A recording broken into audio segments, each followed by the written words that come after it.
Okay, hold on. So would you like your videos to look like this or this? Well guys, both of us know that this is the option all of us will choose. So today I'm going to teach you guys how to do cinematic lighting for your YouTube videos. So my name is Dhiram Chopra, I'm a wedding photographer and YouTuber, and without further ado, let's get started. So I use a very simple 3-light setup for my YouTube videos. Now this is a highly regarded setup for everyone. You should actually not only use it for your YouTube videos, but even if you're doing a commercial video interview or anything like that, this is the setup you should go for. So I'm going to break down every single light that I use today and so that it is very simplified for you. Now first thing light that I use is my key light. The second light that I use is my fill light. And the third light that I use is the one that is hitting on the background. So let's break down one by one which lights that I use and how to use them and how to place them. As you can see guys, right now I have shown you the real behind the scenes. Now this is my main light, which is at a height coming straight down to me and giving a great directional light. Alright, after that, this is the back rim light that I am using. This creates a great rim on the background and is really efficient. And the third light that I am using is directly hitting on the background.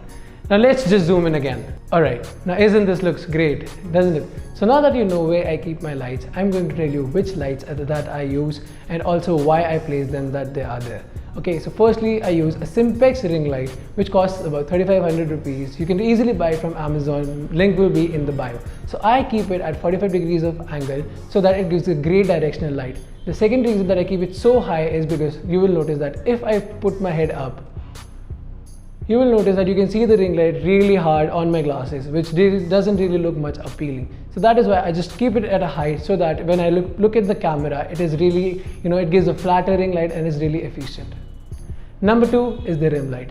Now you can see that this light coming over here, I'll just turn it off and on so that you can really notice. So let's turn it off. Now you will notice that this area looks really dark and is not much flattering. Now as soon as I turn it on, you will notice how flattering and a great look this gives. So for this I use the Godox LC500. Now this light costs about 11,000 rupees but is really value for money and is one of the best lights ever produced by Godox. It is really handy. If you're a wedding photographer or a videographer, you should definitely buy this one. It is very useful. This was the third light I didn't show till now.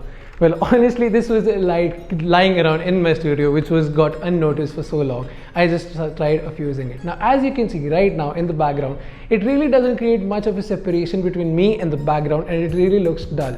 Now, as soon as I will keep this, you will see the difference. Now that I have kept it behind, you can see now this creates a really nice separation between me and the background.